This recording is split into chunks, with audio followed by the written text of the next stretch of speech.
होली का दिन था।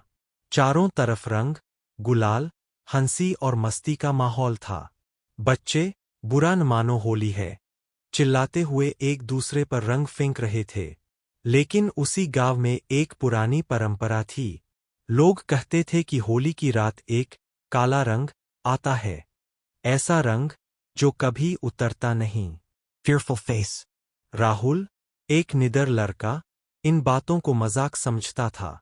उसने अपने दोस्तों से कहा, आज रात हम देखेंगे ये काला रंग कौन है।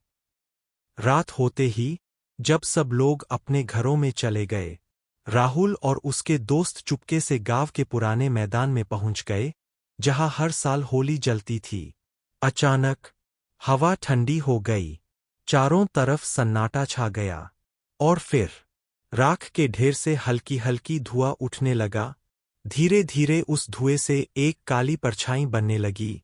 उसके हाथ में रंग था, लेकिन वो रंग बिल्कुल काला था। कौन है वहाँ? राहुल ने डरते हुए पूछा। परछाई ने कोई जवाब नहीं दिया, बस धीरे धीरे उनकी तरफ बढ़ने लगी। अचानक उसके हाथ का काला रंग उड़कर हवा में फैल गया, और एक एक करके राहुल के दोस्तों के चेहरे पर गिरने लगा। ये क्या है? ये उतर क्यों नहीं रहा? एक दोस्त चिल्लाया। राहुल भागने लगा, लेकिन उसने पीछे मुड़कर देखा। उसके दोस्त अब इंसान नहीं रहे थे। उनके चेहरे काले पड़ चुके थे, आंखें सफेद हो गई थीं, और वे धीरे धीरे उसी परछाई जैसे बनते जा रहे थे। They screaming in fear.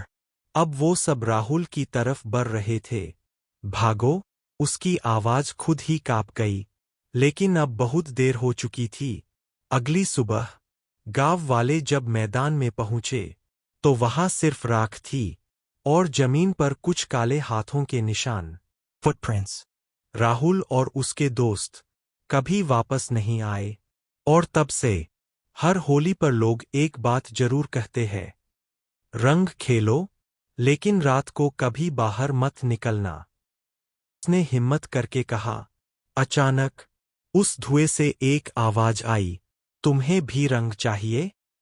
अमन ने ध्यान से देखा, और उसके होश उड़ गए। They screaming in fear. क्योंकि उस काली परछाई के पीछे कुछ और आकृतियां खड़ी थीं। वो राहुल और उसके दोस्त थे। Fearful face. लेकिन अब वो इंसान नहीं थे। उनके चेहरे पूरी तरह काले, आंखें सफेद, और होंठों पर एक अजीब सी मुस्कान। भाई! अमन की आवाज कांप गई। राहुल धीरे धीरे आगे बढ़ा, और बोला, अब हम कभी नहीं लौट सकते, लेकिन तुम हमारे साथ आ सकते हो। अचानक काला रंग हवा में फैल गया, और इस बार वो सीधे अमन की तरफ बढ़ा। अमन भागने लगा, लेकिन उसके पैरों के नीचे जमीन जैसे चिपक गई थी। नहीं! उसने चिल्लाया, लेकिन तब तक उसके हाथ पर काला रंग गिर चुका था।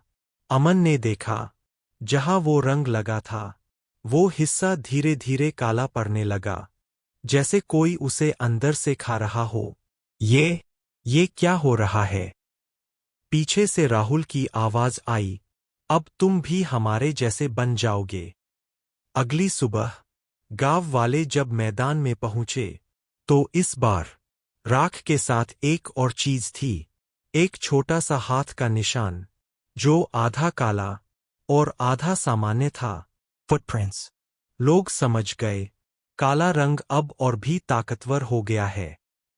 और तब से हर होली पर एक नई बात कही जाती है, सिर हुआ। एक दिन गांव वालों ने उसे पकड़कर उसी होली की आग में जिंदा जला दिया। लेकिन मरते मरते उसने एक श्राप दिया, हर साल होली की रात मैं रंग बनकर लौटूंगा, और एक एक करके सबको अपने जैसा बना दूंगा। सबके पैरों तले जमीन खिसक गई, तो वो काला रंग उसी तांत्रिक की आत्मा है। बाबा ने सिर हिलाया।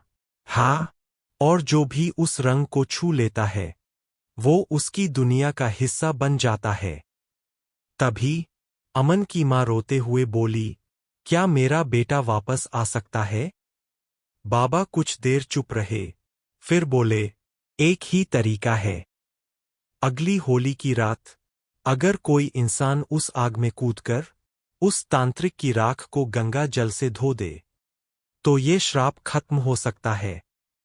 लेकिन जो ये करेगा वो कभी वापस नहीं आएगा। पूरा गांव सन्नाटे में डूब गया।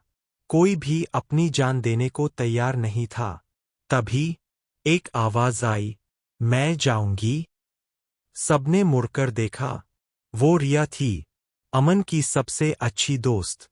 अगर मैं नहीं गई तो हर साल कोई न कोई मरता रहेगा। उसकी आंखों में डर था, लेकिन उससे ज्यादा हिम्मत। Broken heart.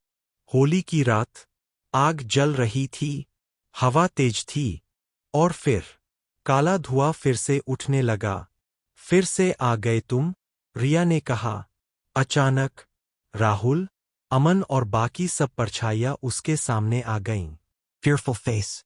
तुम भी हमारे साथ आ जाओ, उन्होंने कहा। रिया ने गंगा जल निकाला Droplet. और चिल्लाई, आज ये सब खत्म होगा। जैसे ही वो आग के पास पहुंची, काला रंग उसकी तरफ तेजी से बढ़ा। उसका शरीर कांपने लगा, लेकिन वो रुकी नहीं। और फिर वो सीधा होली की आग में कूद गई। Face screaming in fear. कुछ सेकंड के लिए पूरा मैदान काले धुएं से भर गया, और फिर अचानक सब शांत हो गया। अगली सुबह गांव वाले डरते डरते मैदान में पहुंचे। इस बार न कोई काला निशान था, न कोई परछाई, बस राख और एक छोटी सी खाली गंगा जल की बोतल। Droplet.